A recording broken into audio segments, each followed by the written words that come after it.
There was some kid pounding on the door. All right, let's get started. We learned yesterday. Until sundown. And I was saying he was working. You see enough before. All right. Before the New York area. Trick or treater All over for Kino. right. But it's preferable. All right. Wait It's until the not spot. Purim. It's not Purim. Okay, so Scary costume. Are you allowed to say hello? Come on, can I just read this? This is fun. Are you A allowed scary to- costume are you is allowed? preferable, but b'di'evet, but a second one dressed as a princess or a minion has fulfilled the obligation of dressing up. Rabbi, are we allowed to make halachas like these? Is it making fun of the Torah? I don't know. It's certainly not an effective use of one's time. Okay, so we are learning about washing one's clothes, and I do want to talk about the contact lenses. She said brought it up yesterday, and while I was stuck in traffic, I called Rabbi Wozner. And actually, I also asked him about mekanche b'mifnim or mekanche b'chutz, and he definitely agreed with Rabbi Ribiat. And he said you cannot hold. So I thought you could actually hold onto it from the inside and actually rub it like that. He said no, that's not the pshat. Just scrape it to the other side for it to fall off. Which Which again, it's not mashma like that in the Mishnah Berurah, because the Mishnah Berurah says that you can't do it in a way that's gonna take off the mark, which it's hard to imagine how that would do that.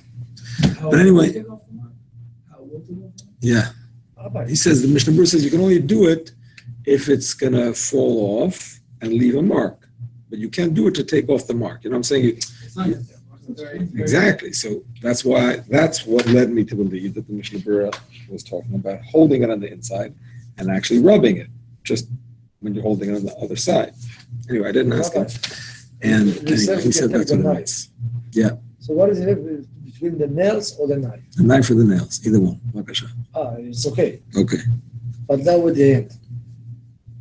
The hand? What's the hand gonna help? Just like this. Why not? I can do it. You want it? Okay. Or if it's going to get another part of your shirt dirty, it's okay. It's fine to get something dirty, right? Yeah. No, we said to make it. Actually, we're going to see later that you're not supposed to make your clothes dirty on purpose because you may clean them. You may forget and clean them. But here you're... Yeah, but if you got dirty, so there's one of them. Yeah, exactly. So you're going in the geshem. Yeah. Your hand is wet. Yeah. And you got something over there. You're allowed to clean it with your hand. Yeah. But Yeah, that's nothing. it's no big deal, right? That's nothing. Okay.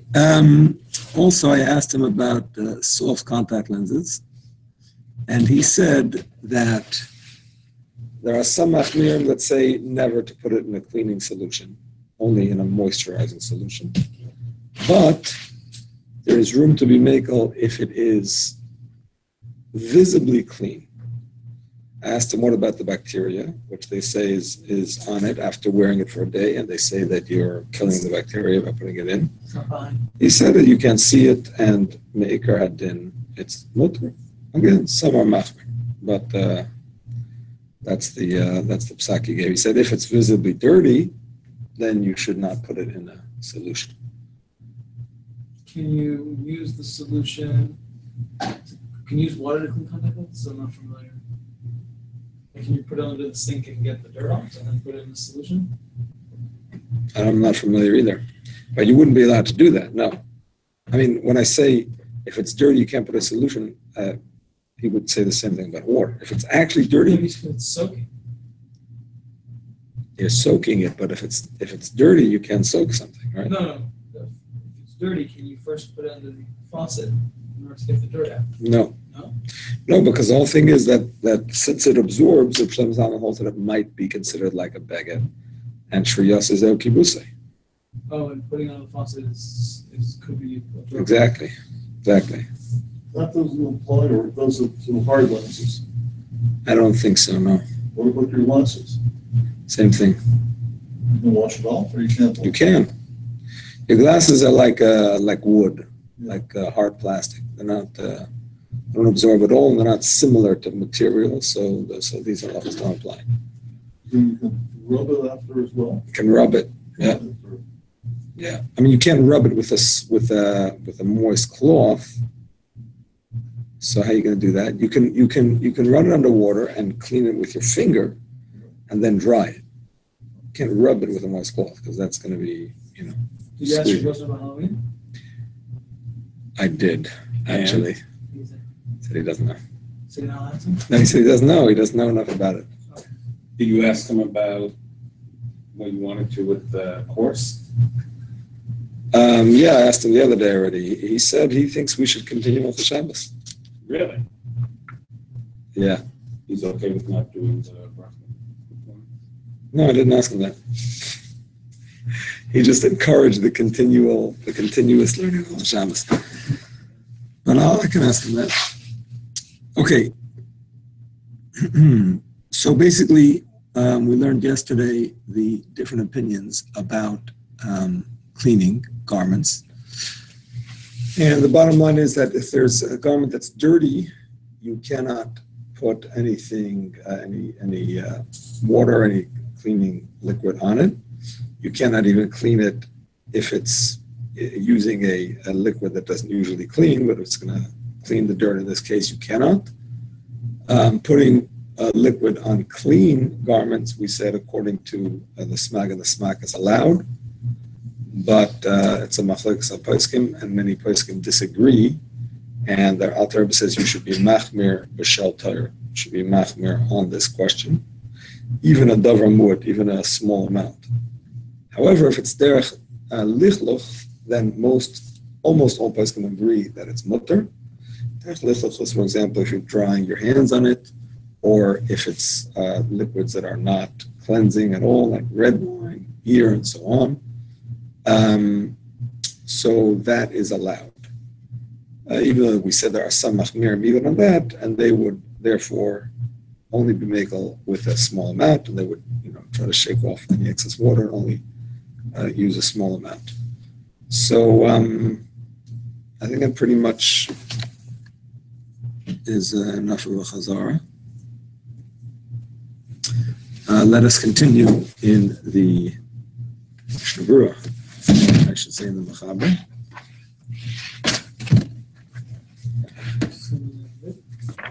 Shavez.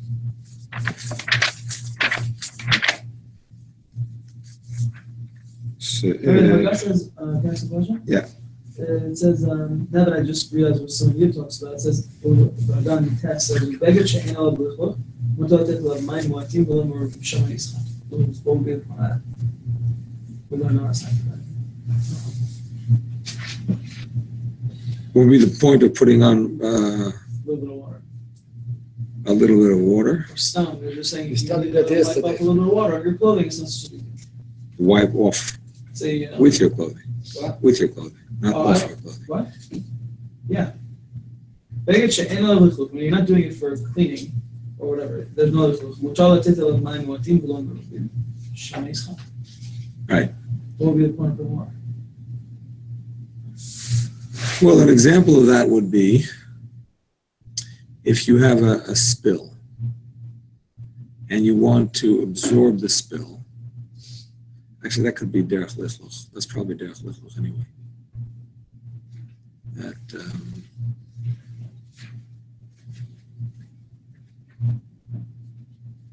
We studied that yesterday, and we said to put the towel and No, but the next halacha when you're talks working. about הרוח הסיע לטוב לנגו בכוח, שבזו לעשים מהם מים כפי איכותו, קרוב שינקר במובן. That's the yeah, we didn't really have a good example of why you would want to do it. Mishnah Berurah says you cannot do it for the sake of cleaning, and basically you're doing it just to to absorb the water, to put out a fire that's spreading towards it. You mentioned yesterday. not gonna help much. I mean, in that case, it's no schita anyway. You're not going to do schita because the garment's going to be scorched. But yeah, I don't know. We have to find an example of that. But actually, let's just go back to that a little bit because that's important. We didn't really discuss it at length. There is an issue with putting a lot of liquid, absorbing a lot of liquid in a garment that you may be tempted to squeeze out. So this is practical if you have a spill. You want to absorb the spill. You cannot absorb the spill with anything that you may be tempted to squeeze. What's anything you may be tempted to squeeze? Something that's not a designated spill absorber, which is most everything. I mean, certainly not your clothes or sheets or linens or even towels, which are not normally used for that, are a problem. You could use like a shmata, a rag or something like that. That's pretty much designated for that kind of I would use. think that would be something. I would think that would be something you would be tempted to squeeze. Why? Because you're not done with putting the water on the shmata. You go to the sink, you squeeze it down, you continue. No, that's a separate problem. That's a separate problem. That it says you shouldn't use even the things that are designated for absorbing.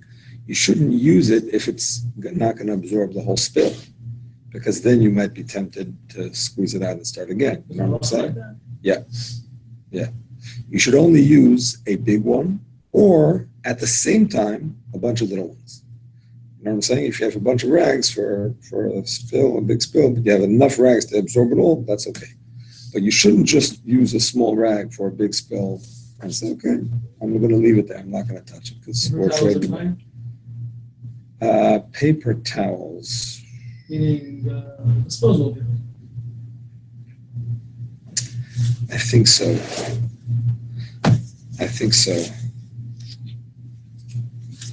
I have in my head that it's okay, but I haven't seen it recently.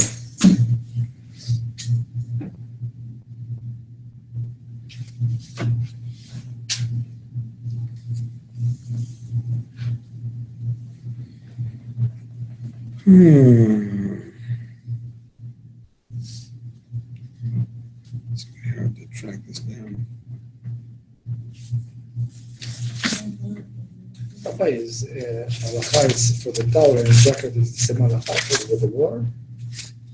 Should not squeeze that. For what, sorry? The towel and the jacket. You don't put water. Shema, you squeeze that. You can't put a lot of water on it, no. Shema, you squeeze that. Besides the point of cleaning it, which may or may not be an issue, but even if there's no issue with cleaning it, if it's a lot of water, you may squeeze it out, correct? But I think in jacket, you never squeeze, because if you squeeze, you crumble that and it's not good. It's not you're in the jacket. Still, it's better to not have so much water in it. So we don't need to be afraid to squeeze it because you don't damage the jacket by squeezing them. I'm trying to think, sure. Not sure about that.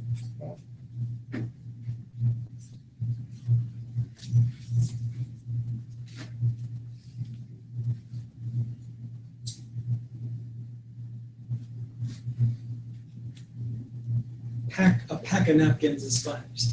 What would be the issue with paper towels if you have a paper towel roll? There's plenty of it.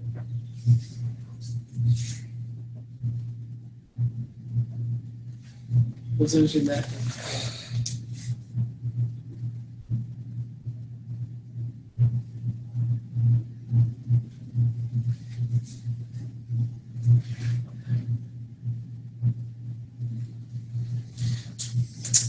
I have in my head, I think it's from the Hilchos Shabbos, but I can't find it at this moment, that there is no gzeira of schita for a paper towel or a napkin. I didn't say there's no schita. There's no gzeira of schita. You understand? No. Because we're not scared of you. because it's not shaykh to wash them. Right. Well, What's the issue of bounty schita? nowadays? You can reuse them. You squeeze them and reuse them. Yeah, but it's not shaykh to wash them. It's shaykh to wash them. There is actually a new company that you can watch. Okay, that's something else. That's already a rag. That's a rag. That's something else. I'm talking about a regular paper towel, disposable paper towel, or napkin. So there's two concepts of schita. There's two issues with schita. One is that when you squeeze out a garment, it's like washing it. Another one is that what comes out is like dash. It's like mefarik, to take out something inside something else. And that is only drabanan unless you need what's coming out, unless you're going to use it. Right? Otherwise, it's drabanan lachash lagufa and so on. But you're left with washing, So even a rag, which is designated for cleaning up a spill, so the fact that it's wet doesn't bother you. But the fact that the spill is not absorbed and you want to finish absorbing the spill, that's a problem. That bothers you. You may squeeze it and start again. So the thing is that when it comes to tissues and napkins that are throwaway, there is no gzeira. That's what I remember from last time we learned this, that there is no gzeira that you might squeeze it, because even if you squeeze it, it's only going to be a darabanan. Because the whole concept of washing doesn't apply to anything that's throwaway. So therefore, again, you can't squeeze it because of the disha issue, you know what I'm saying? Because of the mefarik issue. You can't squeeze it on purpose, but I have in my head that there is no gzeira against, something that might lead to squeezing. So I've got a question about yesterday. We started about the table. Yes. And yet, let's say we don't need a cloth, just table. Yes. You finish dinner and you want to do it for the Shabbat. So, and some ketchup or something stuck over there. So you can clean the table for the next Shabbat in the morning? The table that does not have a tablecloth, yes. Okay. You can clean it. Even with water, even with scrubbing it with your hand. Oh, okay. And the water. No problem. No No issue. problem. The soft plastic tablecloth, that's something I should have asked the Rabbi actually. You can use water, yes, The plastic? plastic, and you can brush it off also Oh. separately, but water together with brushing, yesterday we said is maybe a But problem. the cloth is smartut, Dry smartut. dry. Dry smartut. You can That's never, water. ever. One more time. You just On water? mentioned What do you water. a dry swim too? Just dry, let's say. A dry smartut to wipe clean up off. the crumbs. If you have a spill, you could use a dry one just to absorb the spill, as long as you follow the rules. It's not something that you may be tempted to squeeze out, and it's going to absorb the whole spill, whatever. Well, I mentioned just with the water as well. What do you mean? You just With water, without any, just cloth. put water and that's it. if you want to pour water on it, yeah. And you can drop the water on the floor. Yeah. And then you just clean it from the floor after, right? For Shabbat. Yeah, Yeah, not well- just, technically you could use a rag to absorb it on the table too. Ah. But you can't clean it with the rag. Ah. You just What about hard plastics? Is there a difference? hard plastic you can scrub too. You know what I'm saying? Is the difference that the soft one absorbs? No, the soft one we said yesterday. I mean, they didn't say it about tablecloths. They said it about like soft raincoats, plastic raincoats. That maybe it's like leather that you can't scrub. You can rinse it, but you can't scrub it. It's like maybe similar to washing. Uh-huh. So washing darabanan. So What's the difference between that and a hard one? hard one is not shaft to washing b'chal. It doesn't absorb. It's not similar to a clothing. You know what I mean? What do you mean by absorb? What's the issue with absorbing? Well, actually, soft doesn't absorb either, but it's not similar to clothing. Mhm. It's not similar to clothing. What soft is? Soft. That's How what the thick price is going to thick? say. I mean, I have a thick plastic tablecloth on my table at all times, underneath the table, on top of the tabletop, at all Right. times. Yeah. So, I'm saying it's a consider it I don't know. thicker than the. I don't know. I need to ask about this in general because I didn't see it clearly about tablecloths, so I have to ask. Okay. So now a few other points, and it's important to make about this whole thing about the gzeira of schita, and that is that when it comes to a very small spill, that even when you absorb it it's not going to make the garment halachically wet. Halachically wet is defined as tefeach amenas lahatfiach. It means if you touch it, and you touch it on your other hand, there's moisture on your other hand. That's not so, I mean, that's pretty wet. It has to be pretty wet. Or when you pick it up, it's dripping. That's for sure. That's for sure. But I'm saying if it's not going to be tefeach amenas lahatfiach, then it's not halachically wet, and we're not concerned you're going to squeeze it because it's not wet enough to squeeze. See what I'm saying? And this definition of halachically wet, interestingly, is brought down also about hanging clothes.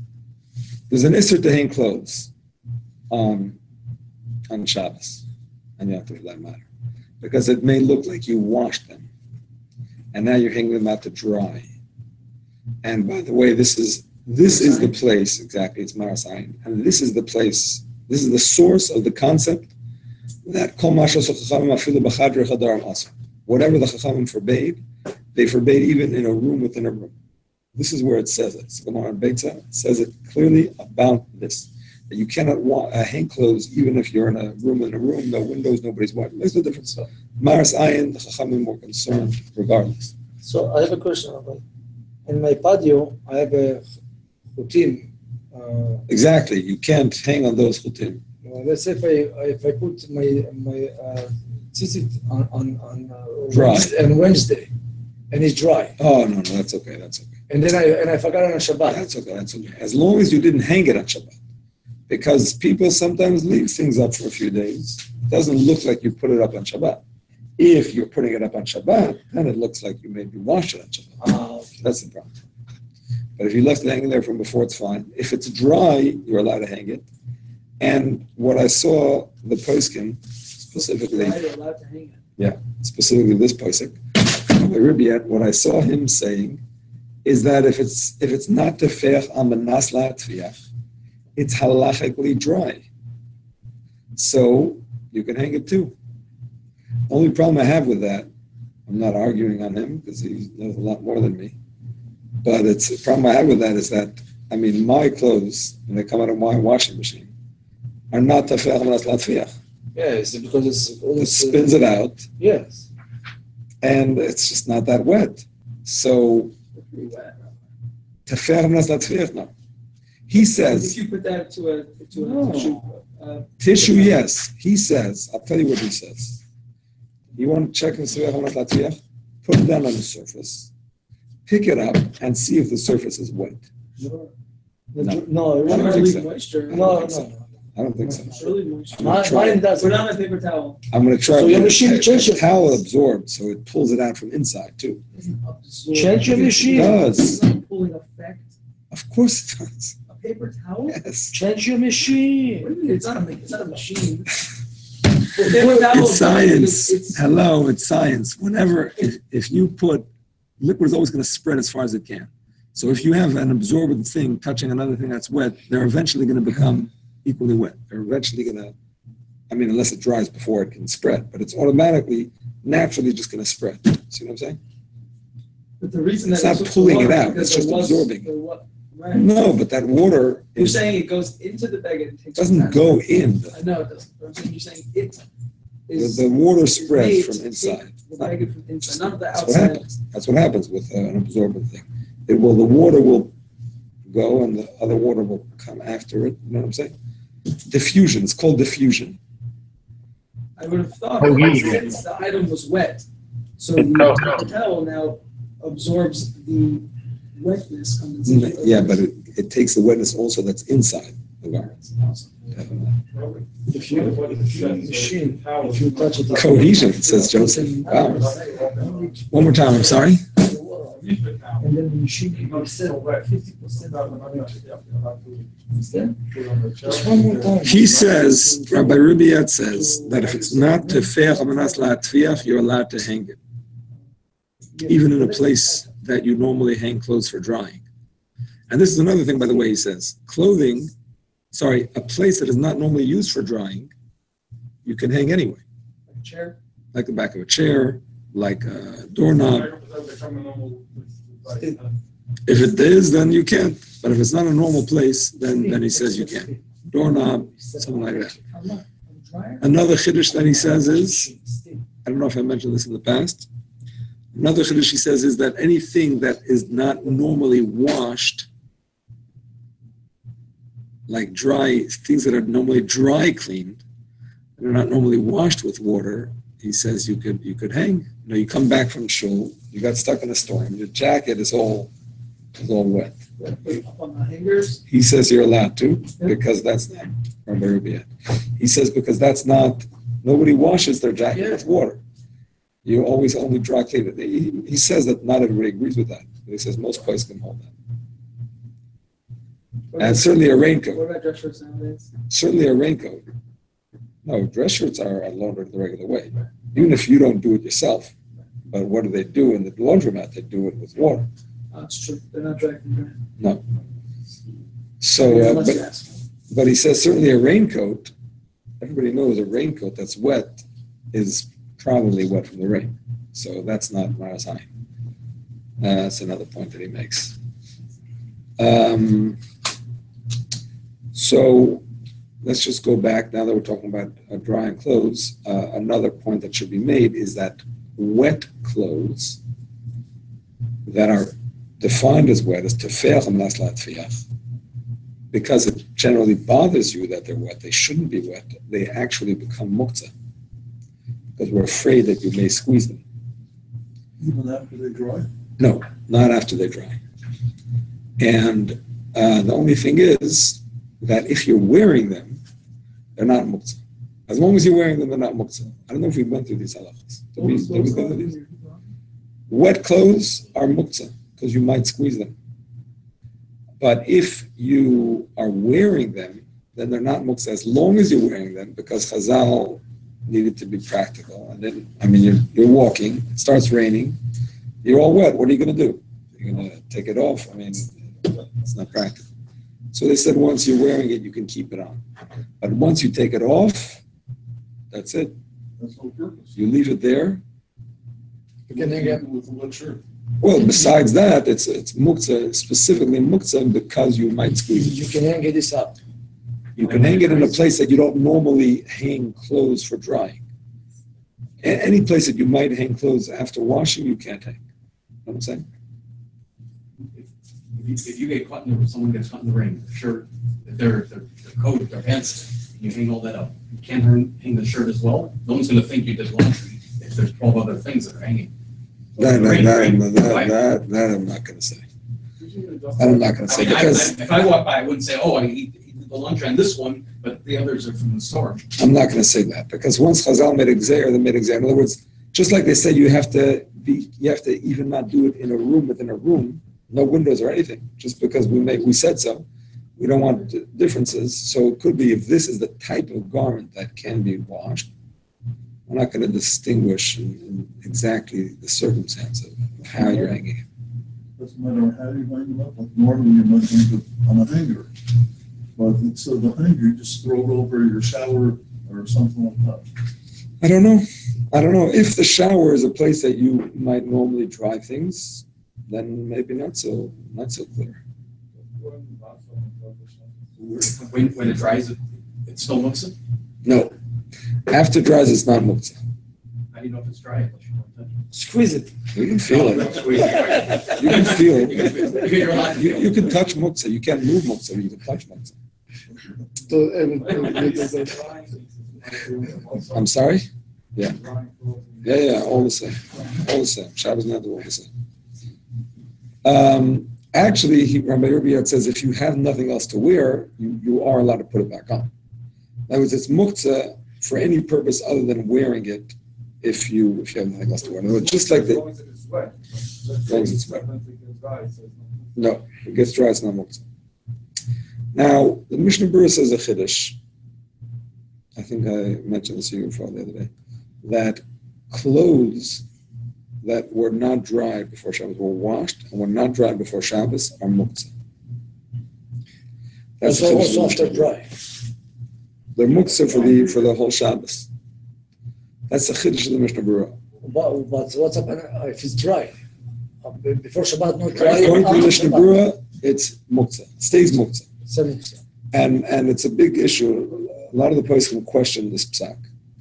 So it's a shulchan questions the psak because Shema Yitragel. because the presumption is that why would something be muktzah? Because No you purpose, no use. it has no use. Here it's going to dry. It's going to dry before The Shabbos. issue is if it had no use before Shabbos, and then it had a use into Shabbos. It had no use when Shabbos came in, Shabbos but it came was in. presumably going to be ready later on. So why is it considered muktzah? Muktzah means you removed So your mind from it. what if you had the kavanah to say when this dries? then Exactly. use it? That's why they question the Mishnah Berurah's psak. Like, Is why there should a we- law that never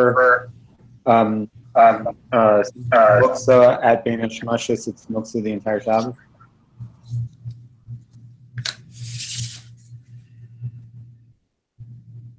Migu de Iskatzai Shabbos Kula, something like that? So the Shabbos Kula is correct. And we say that, for example, about a nair. I have to think about that for a minute. I have to think about that for a minute.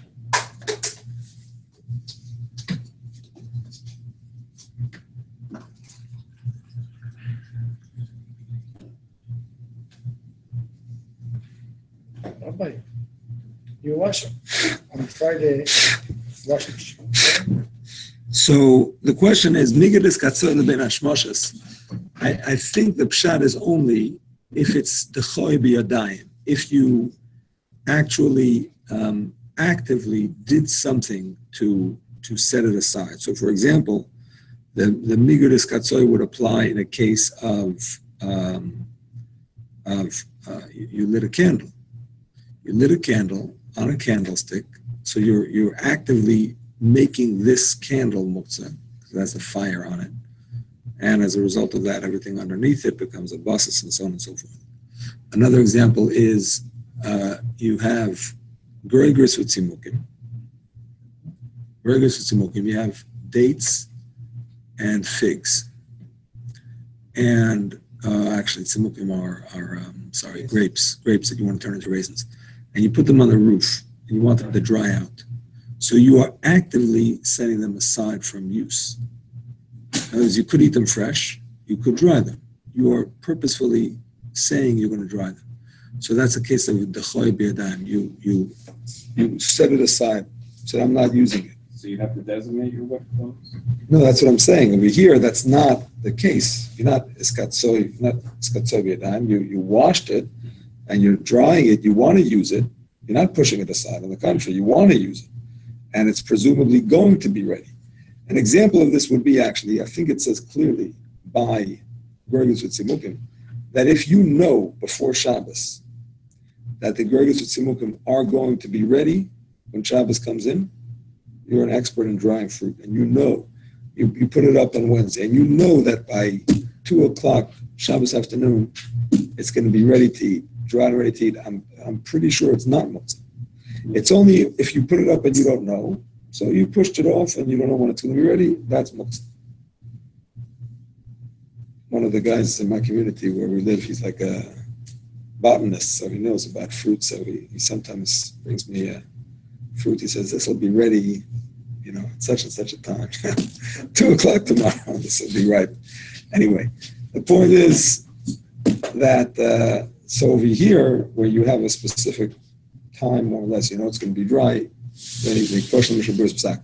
So Rabbi Ribiat has the understanding that the Mishnah Berurah only meant that it's muktzah in a case where you don't know if it's going to dry or not. For example, it was cold weather, and you put it out, then maybe it's not even going to dry because it's rainy outside, it's cold, it's not going to dry. So there you put it aside, and you didn't know if it'd be ready. On the contrary, if you put it inside, right, and it's good weather or whatever, and it's presumably going to dry, then he says it's not muktzah, even according to the Mishnah Berurah, and that would carry over to a shayla you asked about putting stuff in a dryer. If you put stuff in a dryer before Shabbos, which some say is a problem anyway because of Hashmas Kol, because sound or whatever. But let's say according to those that are makel on Hashmas Kol, on making sound coming from electronic equipment in the house. So you have your dryer on from before Shabbos. Your light is turned off, so you're not going to open the light. The dryer door is muktzah, but you can move it. It's in the way because you need to get to your clothes, so you need to open it. So we'll be okay. Wow. Because it's not muktzah because you expected it to be ready. Are you allowed to fold it? Not on the lines. Depends if you're gonna use it on Shabbos from now. Yeah, kids need it, sure use it in Shabbat. Let's Not on say. the lines. Another issue, if you're, Not on the lines. Yeah, you can fold it in preparation for after Shabbos, but if you want to put it away and it's not on the lines and you don't do butter, So you're I not think so. opening the dryer door and take his stuff to use for Shabbos? Let's say if it's come on. not, if there's no electric light goes on. Yeah. Just can't That's close the what you door saw. afterwards. You can't close the door afterwards because that's not Letzarech Makam anymore, And that's what you saw. unless it's in the way. Or the clothing Yeah. for the rabbi. Yeah. She clean lady, the goy, she's doing that. So they shouldn't. Maybe. So because The wash, not a dryer. It's a cliche after this. Both of them. Right, but, I have to think about that. you don't have to store clothing there. Its use is I mean, you don't store clothes in your dryer. I mean, you leave it there until you want it, but you don't really store it. Pashtus the cliche after this. Okay, so I think that pretty much wraps up that discussion.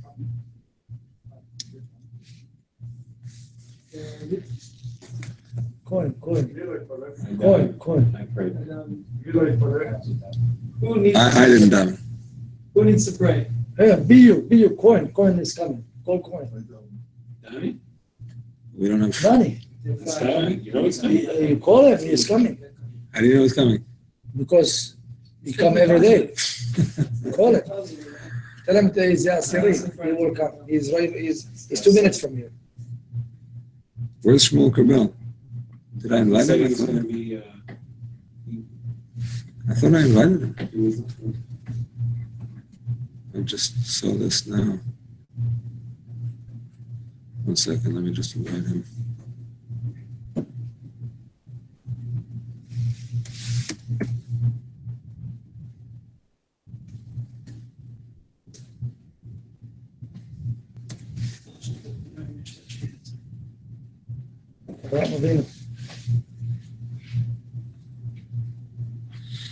Okay, let us continue. Yud Aleph in the Mechaber. Mishnah Stach Lecha Betit. A person whose hands became dirty with mud. The kancha bez navasus, who was navapara, v'mapa kosher asui lechas ba'akut. You can wipe it off on the horse's tail, Wow. on the cow's tail, Wow. or on a hard kind of cloth that is used to hold thorns. Rabbi, will that be smell in the tail for the para? The parah doesn't mind. No I smell. have a leiba mapa shebekancha ba'yadayim, but not with a cloth that is used to normally wipe your hands on. So it shouldn't lead to your washing that cloth. If you wipe your hands off on a towel, a regular towel, now the towel is muddy, that bothers you, and you may forget and clean the towel. But that's the towel to clean your hand. הכוונה לא שזה... זה אף שזה... separate from the old, no? That's actually a question. That's actually a question. But let me answer your question first. Mashalta? The towel is for cleaning your hand. It's for drying your hands, not for mud. It doesn't matter. You clean your hand too. The towel. If there's mud on your towel, you wash that towel. You're not going to leave it in the kitchen. On Shabbat. No, during the week. But if you do it on Shabbat, you may forget. That's what I said before. You can't purposefully make things dirty on Shabbat. Although, for argument's sake, we do have a discussion in Siman Shin Sof about Schita that says you're allowed to absorb a spill of red wine. White wine maybe not, water maybe not, depending on the opinions we had here. But red wine, yes. So the question is, well, maybe you're gonna wash it. I mean, besides the issue of Schita, which we said before, it depends how much there is, whatever. But what about the fact that it bothers you? Maybe you're going to wash it. So I saw here he brings that things get dirty. It's not the end of the world. You're not going to run to wash everything. This is a special thing about mud. When something is muddy, it's very bothersome to a person, and that's why there's a special there. You can't purposefully make. I have a basket. Exactly. I have a basket. I don't know, maybe other very dirty things, things like that, but not like liquids, wine and stuff like that. Rabbi, I have a basket. If the towel is no good, I will put it in a basket. Okay, but you might forget. Forget what? Take all the basket and put it in a wash machine? Maybe, or maybe you just wash this off a little bit, a little bit of the sink, a little bit of water, big deal. Oh, okay.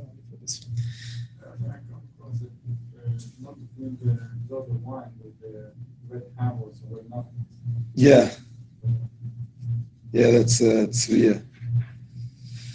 I think the Alter Rebbe discusses it later on. I think in Shin Chaf. So let's save it for that. So you're asking about horses and cows being muktzah. Also, so it could be that not like attached to the animal, no?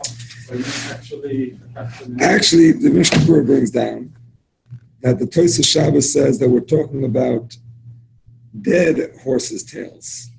Like you took off the horse. Talush, exactly. The problem is, he says, that the Tosefta gives different examples. The Tosefta gives different examples. Nav Shual, Se'ar Shual. He says, if they're all dead, what's the difference? Why does he have to give so many examples? The Mishnah Berurah's live animals are not tamei. They're not kosher, but they're not tamei. Anyway, Lamaisa, he says, the Mishnah Berurah says a chiddush that maybe the animal is muktzah, but not the hair of the animal. Mishnah Berurah. Efshar delay asura gufan de balechayim v'loy b'sayron shemechuber lehan v'loy chashuv kegufan b'zev tzarchiyim. He says with the tzarchiyim, but he suggests that the hair is not muktzah. And the way he explains it in the notes here of Shlomo Zalman, that basically because it was normal in those days to wipe your hands on animals. I mean, you had animals around and, you got dirty, you just wiped it off on the animal didn't mind. So that was considered like a normal use of the hair. Could we be talking here that the tail was disconnected from the animal? That's what some say. That's what some say. Yeah, you have a dog, Rabbi. You save the tail for, Good after the eyes are shafted. You save the tail for, I don't know, swatting flies or whatever. So, Rabbi, everybody has a dog in the house. Good dog, good dog. So that's interesting. If the dog jumps on your lap, you don't want the dog. You can't pick it up with your hands, but you can push it off like your arm. You could stand up, but you can't actually pick it up. What is it, one jump? If a dog jumps on your lap on Shabbos, what do you do? Or you have a dog in your house? You put your knee. It was trick-or-treating, and he invited them in, and the dog came in. Rabbi, usually when dog jump, you put your knee in his chest. You get spanked one time, and it doesn't come out. I mean, it's not spanked. You just put your knee when he jump, and he will not jump anymore. That's how you teach dog. All right? Yeah.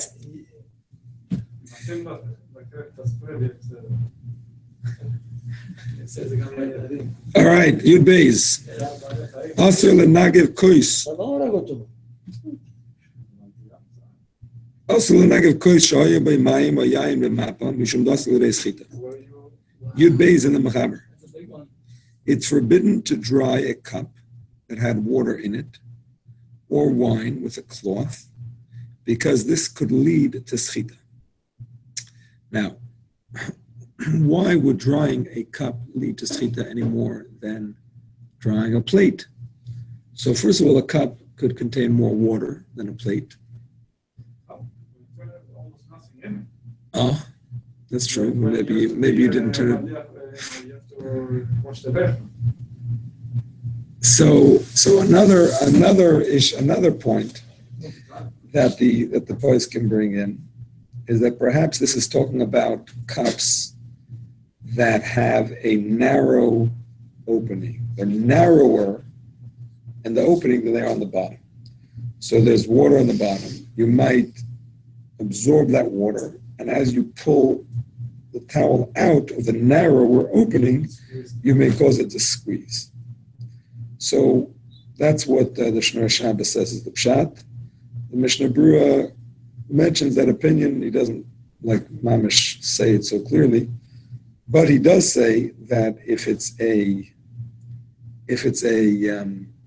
designated cloth for drying, right, as opposed to a stam just grabbing a shirt. I mean, nobody would do that, but if you have a dish towel, you could be makel on cups that are wide. I'm saying like our cups that don't have a narrower opening. All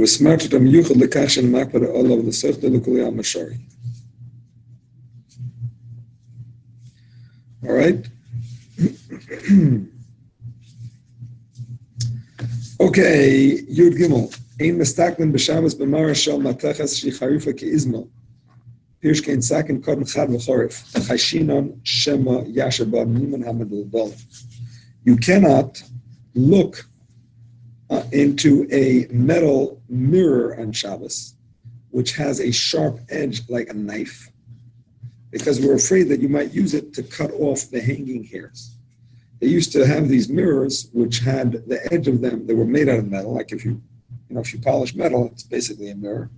So, but the edge of the mirror was sharp, so you could, if there was something like a hanging hair or something, you could use it exactly to cut it off.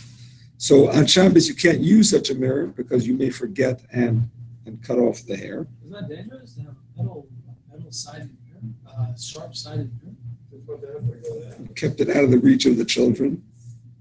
That was it. What do? You take the hair and like this? You would use it to cut. It was like a razor. You could use it to cut. Obviously, you can't use it on your, beard, but you could use it to cut off hairs that you see. Can you use it on your beard if you're cutting half the hair? No, half the hair, yeah. But I'm saying you couldn't use it on your skin. Even if it is affixed to the wall, this is the concept of the gzeir, so the chachamim, they made it across the board. So if it has a sharp edge, even though at this moment you can't possibly use it because it's literally stuck to the wall, nailed in, doesn't make a difference. But if you have a mirror that does not have this sort of sharp edge, so even if it's not attached to the wall, it's okay. Because you're not going to come to break, to cut off any hairs with it.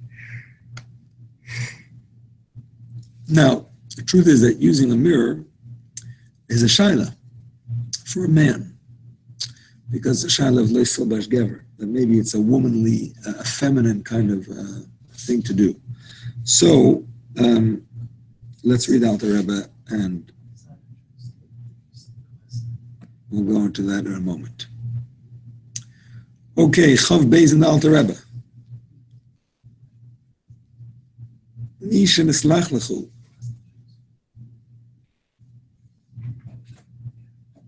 Yadav batit. A person whose hands became dirty with mud. He didn't daven yet, this fellow? Okay, good. In this case, it's good. Mekancham beznava sus ay beznava pora. You can wipe them clean on the tail of a horse or a cow. That's a good idea, actually. That's a good idea. That's, by the way, the best thing to do. If your hands are dirty with mud, wash them with water, and then you can use a towel to dry them, no problem. But in those days, they didn't have running water, so you didn't always have water. Asiri. Thank you very much. Like that? Well. Or- Works in your neighborhood. Oh, very good. So, we're going to learn a little bit, if you don't mind, until 10. It's okay? Okay, thank you. So, or coarse cloth used to hold thorns, because all of these things you're not going to wash anyway. Washing doesn't apply to these things anyway. You cannot clean your hands from mud with a regular towel, so that you shouldn't come to do it in the normal way you would during the week, and possibly wash the cloth. So you can use it with the napkin. But you're not gonna wash. A napkin you can use, actually, yes. Anything throwaway like that you can use, because there's no concept of washing when it comes to those things. Let's say you don't have no napkin, you have to use the broom without the Zanachstus. Yeah. Yeah. Same concept. There's no washing that applies to those things. And as a side point, washing does not apply to hair connected. That is still connected to the body. There is no isser of kibbutz on hair that is connected to the body. Hair that is disconnected, like a sheitel, could have a problem of kibbutz, besides the issue of schita, which is a separate issue, which we said is not deraisa because it doesn't absorb, but it could also have the concept of kibbutz, of washing it. It's like an object that can be washed, but here on your body, it says it's not in that category of washing. So if someone washes his hands and wants to dry them, if he wants to dry them on his beard or on his head, he's allowed to. Yes. Is that called shechacha, like washing or wet drying on your clothing? I don't know. I mean, clothing is clothing. There's a Beard is beard, hair is hair. When it comes to all these things that are kasha l'shikha, I read from the Shem Zalman that because we don't understand them, so whatever it says, whatever it doesn't say, it doesn't say. We don't expand on them. I read that about taking off 2 articles of clothes at once. It says it about dressing. It doesn't say it about getting undressed. If Shem Zalman says, doesn't say it, we don't have to be machmir. It's a chiddush because some people say yes, but Rav Shem Zalman says no. Anyway, But to dress to come together? it says about dressing 2 at once. It doesn't say it about taking it off at once. Rav Shem Zalman says it's okay. No, there are machmirim, but Rav Shem Zalman is making. This is 23 Chav Gimel. A cup that had wine or oil, or water, or other liquids, even ones that do not cleanse, meaning to say anything besides wine, anything besides white wine and water is a cleansing liquid. So, no matter what liquid it had, you're not allowed to dry it with a cloth. Even if you're not concerned about the water in it to squeeze it out, because we said that something that is designated for this purpose, it doesn't bother you if it's wet, right? Like a rag to absorb a spill, doesn't bother you if it's wet. We're not going to decree that you're going to squeeze it out. So a dish towel, it doesn't bother you if it gets wet because that's normal. It's supposed to get wet. But nevertheless, there's another problem. It was besides the fact that you might squeeze it out if it gets wet, the problem is that the drawing of the cup itself might cause squeezing. Because the cup is narrow, it's impossible that some of what you absorb should not be squeezed out by the drying. Again, it's hard to understand unless the cup is actually narrower than it is wider on the bottom, narrower on the top. So as you dry it and then pull it out, maybe it'll squeeze out some of that water as you pull it out. It is an us isum rabbanan, Uncle Panam at least. Even if the liquids do not cleanse, what does he mean by alcohol? Meaning, say, if it's water, then it could be an issa d'oraisa, because squeezing water out of a garment, right, could be an issa d'oraisa, because that's part of cleaning it. And again, we said yesterday, it's not even amalacha shetzarech lagufa, because usually people are happy when their garments get cleaned, even if that wasn't their intention, but they're not unhappy about it. So it could be daraisa, but if it is a liquid that is not cleansing, it's definitely not daraisa. Nevertheless, because it's an issa d'rabbanan, shouldn't do it. Let me see if he says anything in the notes here that helps.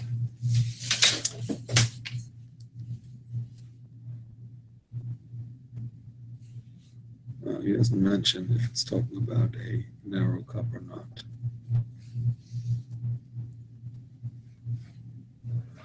Okay. Let's continue. Power cups nowadays are fine, According to the Hilchos Shabbos, yes. and you're allowed to clean with any type of rag or disposable cup. Well, certainly anything that is designated for drying it, yes. Anything that's not designated for drying, if it's going to get to fe'acham nas latfiach, no, because you might squeeze it out. If it would What about a bother hand you. towel? A hand towel. It's used for drying, just not for drying this. Is that your question? I think it's okay. But again, anyway, it wouldn't be a shaila unless it gets literally to fe'acham nas latfiach. That's the extent. At which point you probably wouldn't be saying against using it in such a way that it's going to make it ve'acham nas latfiach, because you might squeeze. How much water is in? It's not just that cup. If you're drying a bunch of whatever it is, exactly. But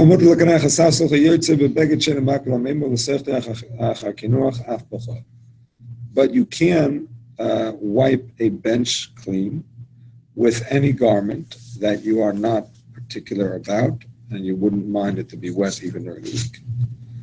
Or any spill, the floor and the table, any spill, you would use a rag or any other type of material that doesn't bother you if it's wet.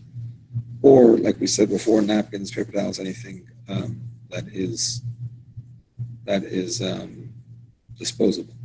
You can't, of course, cut paper towels on Shabbos, because that is making a useful item. Which is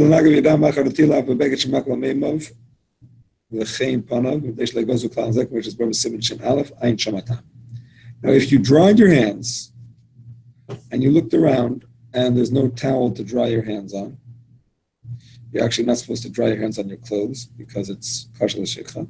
But let's say you want to use something else. You want to use a tablecloth. Well, nobody's looking, of course. So the Alter Rebbe says you're allowed to. We don't make a gzeira that you might squeeze out that tablecloth, even if it's getting very wet. 10 people are going to dry their hands on it. Whatever. It's going to get wet. Nevertheless, we don't make that gzeira. Because, Alter Rebbe explained in Shin Aleph, because washing is something that everybody wants to do and needs to do. You have to wash your hands, you have to wash your face every day. The Chacham didn't want to make it impossible to wash yourself on Shabbos. Right? Washing your whole body is another story, especially with warm water. But washing parts of your body is something that people need to be able to do. So they didn't want to make it forbidden to dry, and therefore they didn't make this decree that you may squeeze out after drying your hands from washing. Interesting thing. A spill is a problem, or other ways of absorbing the water, but absorbing it specifically after washing, they didn't make the decree because they wanted to enable people to wash their hands. I mentioned that there's an issue with cutting paper towels because you're making something useful. Yeah. Meaning before it becomes cut, it's not useful, but only afterwards. Right, it's not as useful, and it's attached. It's not so. So if the person who needs a paper towel to wash dry his hands, is he allowed to rip it in an abnormal way? I mean, it says that about if you're stuck in the bathroom, because that's a shayla of kavod abrius. So we find that the chachamim were mater and issa d'rabbanan for kavod abrius. But I mean, just to dry your hands, that's not such a tzarech. It's not so simple. Although I did get a psak from Rabbi Chaim Shalom Deitch. I don't know if I repeated it wherever, but he didn't say it about paper towels, but l'chora, it's the same concept. He said it about in the bathroom. He said the best thing is to use it and then cut it, because you're not creating anything useful. So I think the same thing should apply to paper towels. Once you've used it, I mean, nobody uses used paper towels. So you're basically just cutting it for the purpose of throwing it out. So that it would seem that should be okay. I'm sorry?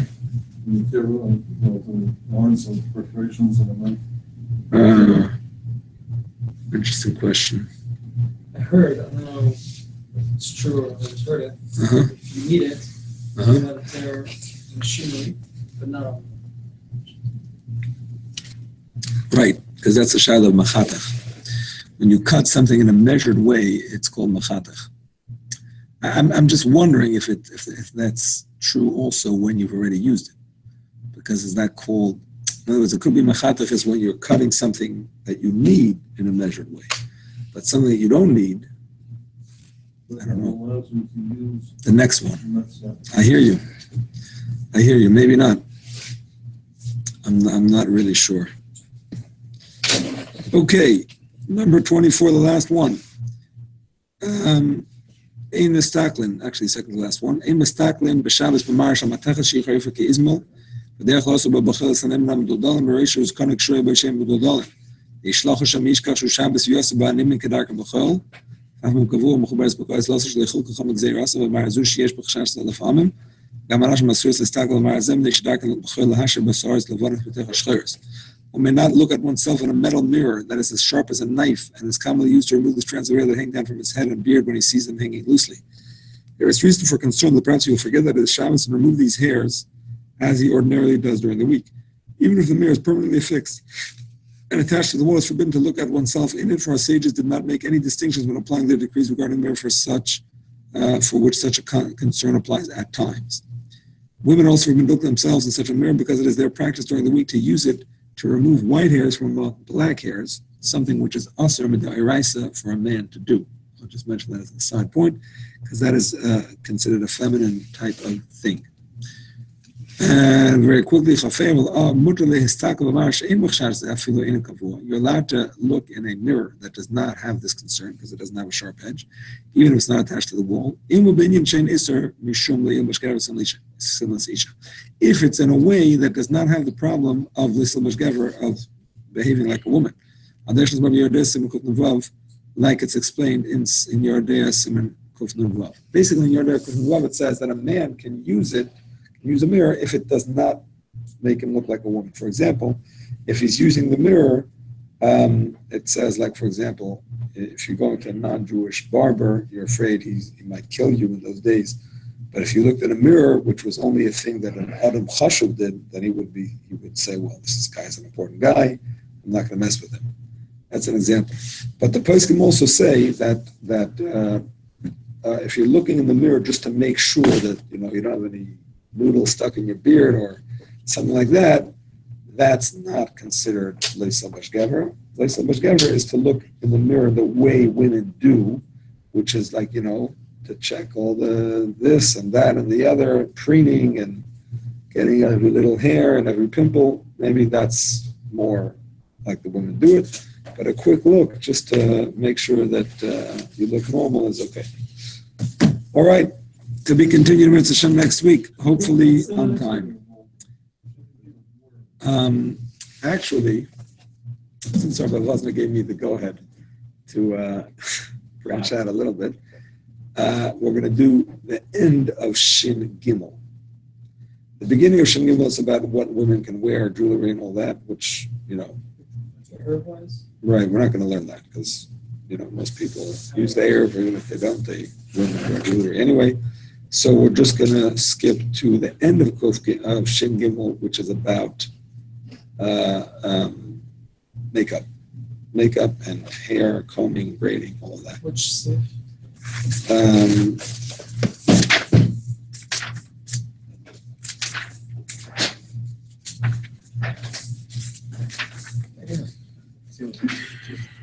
Seif Chaf Hey. Chaf Hey through Chaf Zayin. It's quick, so we should finish it in a day or maybe even less than a day, and then we'll move on to Shin Yud Gimel, which is Hilchos Shabbos. But by the way, we're not doing the whole Shin Yud Gimel for your information, because the beginning of it is about door stoppers and things that are not so relevant to today. Which sif? We're going to start in Shin Yud Gimel from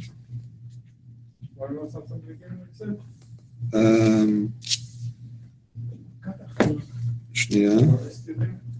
I'm going to tell you in 1 second. We're going to start from Sif Hey in the Machaber.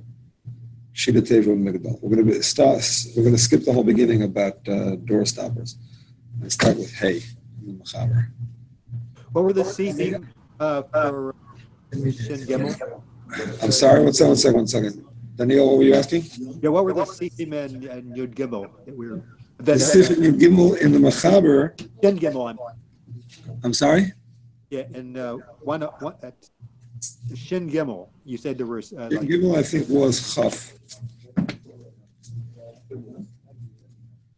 There is no Alter Rebbe on Shin Gimel for your information. Oh, okay. Oh, sorry. It's Chaf Hey. It's Chaf Hey in the Machaber. And in terms of the Alter Rebbe on Shin Yud Gimel, give me 1 second and I'll tell you.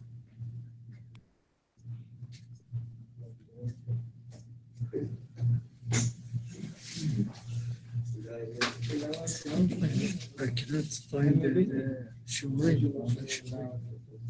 מה זה שמצאת עכשיו? It's upside down. In the Alter Rebbe, it's Ches. Shin Yud Gimel Ches. All right, have a good night, everybody. No, not sure. Mariv, Ma'ariv, yes. Thank you.